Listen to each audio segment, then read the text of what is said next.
दिल की बात हमारे लाडेसर गुरु जी के साथ। संगत जी कौन है, गुरु जी क्या है, करते हैं गुरु जी। तो सबसे बड़ी बात है कि हमें गुरु को मानने से पहले उसके वचनों को मानना चाहिए। तो एक बड़ी प्यारी सी साखी है जो मुझे अच्छी लगती है। तो कुछ संत थे, वो रात को ना पद यात्रा पर निकलते थे और जहाँ भी रात को उनके कदम रुक जाते थे वो वहीं पर डेरा डाल दिया करते थे। अब ऐसे करके वो अपनी यात्रा पर निकले और रात को जहाँ रात हुई वहाँ डेरा डाल दिया। तो जो उनके साथ थे वो बोले कि बाबा जी आज यहाँ पे डेरा मत डालिए, चोर उचक्कों का गाँव है, ये रोटी तो हमें क्या देंगे हमें। क्योंकि जहाँ वो रुकते थे ना संगत जी, तो वो 1 महीने के लिए रुकते थे। तो वो कहते हैं कि अगर हम यहाँ पे रुक गए ना, तो ये हमें रोटी तो क्या देंगे, हमारा कमंडल और हमारा जो कुछ भी है ना वो भी लूट के ले जाएँगे। लेकिन बाबा जी कहते हैं कि पता नहीं, मेरा तो जो नियम है मैं उस नियम को तो मानूँगा। और बाबा जी वहाँ पे रुक जाते हैं। अब गाँव के लोगों को जब पता चलता है कि बहुत बड़े संत आए हैं और उनका ये नियम है, तो गाँव के जो लोग थे आस-पास के वो उनको रोटी और उनका सेवा करने लगे। करते-करते पूरे निकल गए दिन। तो जो गाँव का सरदार था चोरों का, वो कहता है कि हमने तो इनको कभी सेवा नहीं करी, आज ये जा रहे हैं तो ठीक है, जाते-जाते एक सेवा कर देते हैं कि इनका जो सामान है ना यहाँ से हम वो नाव तक पहुँचा देते हैं। तो वो जाते हैं, सरदार जो थे, तो जो संत थे वो थे, तो कहते हैं कि तुम क्या करते हो? कहते हैं चोरी चकाटी और ये काम करते हैं हम। तो वो कहते हैं अच्छा।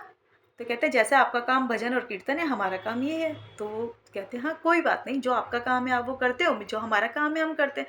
हमें अपने काम में आता है हर रस और हमारे वो अपने काम में आता है। वो चोर कहता है कि जब हमारे घर बेटा होता है ना, तो हम तो हमारे घर में तो दीपक जलाया जाता है कि बेटा आ गया तो हमारे घर कमाने खाने वाला आ गया। मतलब उनके यहाँ रिवाज था ये। तो संत कहते हैं कि अब मैं तुमने मेरी हमारी पूरे महीने तो कोई सेवा नहीं करी, जाते जाते मेरी 4 बातें मान लोगे? तो जो सरदार था वो कहता है मानने जोगी होगी तो मान लूँगा, नहीं तो जय गुरु जी। तो वो कहते हैं हाँ ठीक है बताओ। तो जो संत होते हैं वो पहली वचन तो ये देते हैं कि कभी किसी गरीब के घर चोरी नहीं करनी, ठीक है, कभी किसी गरीब के घर चोरी नहीं करनी। वो कहते हैं ठीक है। कहते हैं दूसरी बात ये है जिसके घर नमक खाओगे उसके घर चोरी नहीं करनी। कहता है ठीक है। कहता है तीसरी बात, तुम्हें कौवे का मांस नहीं खाना। कहता है ये भी है, ठीक है। कहता है चौथी, कहता है तेरी माँ, तेरे दोस्त की माँ तेरी माँ, राजा की बीवी भी तेरी माँ, तो ये 4 बातों को मान ले।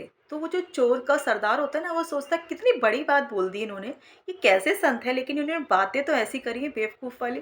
कौवे का मांस मैं नहीं खाता, जिसके यहाँ नमक खाना है संगत जी उसके यहाँ चोरी, वो तो मैं कैसे करूँगा, किसी के घर हम जाएंगे क्या कि वो हमें पहले खाना खिलाएगा फिर हम चोरी करेंगे। और किसी गरीब के घर चोरी करना, जब किसके घर में कुछ होगा ही नहीं संगत जी तो हम करेंगे ही क्या।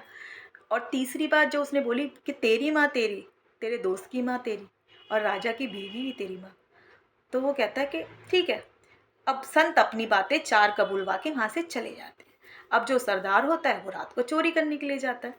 अब जब वो चोरी करने के लिए जाता है तो उसका ना हाथ कहीं से ऐसे टकराता है, मतलब, तो एक ना कटोरी में ना एक रानी ने चूरन रखा हुआ था।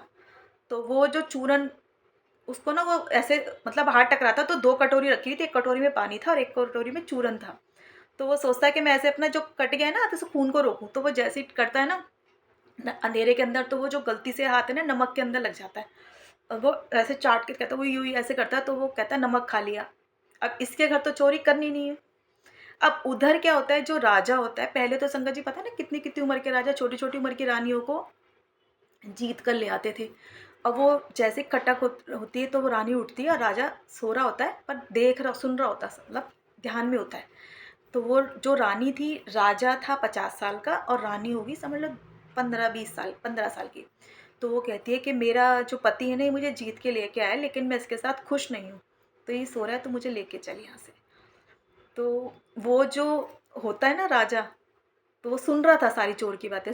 चोर कहता है कि देखो जी, राजा की बीवी हो आप, मेरी माँ हो, क्योंकि उसे संत को दिया हुआ वादा था। दूसरा वो ये कहता है कि मैंने जिसका नमक खाया है उसके घर तो मैं चोरी बिल्कुल नहीं कर सकता, जो लूटा हुआ माल था वो भी वहाँ छोड़ देता है। तो राजा ये बातें सुनता है, राजा को बड़ा आश्चर्य होता है ये कैसा चोर था, इतना विद्वान चोर। तो राजा उठता है और उसे कहता है कि आज से तुम मेरे मंत्री। अब और जब तक मैं जिंदा हूँ तब तक तुम मेरे मंत्री, उसके बाद तुम यहाँ के राजा। तो देखो संगत जी कि बातें मानने के बाद उसको जो प्राप्ति हुई, वो राजा बन गया कुछ दिनों बाद। फिर कुछ संत, वही संत कुछ सालों बाद जब वहां से निकले, तो वो कहते हैं यहाँ पे चोर उचक्कों का गांव हुआ करता था, कहाँ गया वो गांव। कहते हैं ये तो इसकी जगह तो बड़े-बड़े अच्छे-अच्छे घर बने हुए, कह रहे हम वो ही हैं। तो कहते हैं तुम्हारा सरदार, कहता है मरने को पड़ा हुआ है। कहते क्या हुआ? कहता है उसको ना किसी ने बोला कि अगर ये कौवे का मांस खाएगा ना तो ये सही हो जाएगा। तो कहते वो खा क्यों नहीं रहा? कह रहे उन्होंने संत को प्रॉमिस किया हुआ है कि वो कौवे का मांस नहीं खाएगा, चाहे वो मर जाए। तो संगत जी चाहे वो मर जाए लेकिन वो कौवे का मांस नहीं खाएगा। तो साखी में अगर आप देखें तो सिर्फ ये है कि उसने गुरु के वचनों को कितना माना और हम कितना अपने गुरु के वचनों को मानते हैं संगत जी।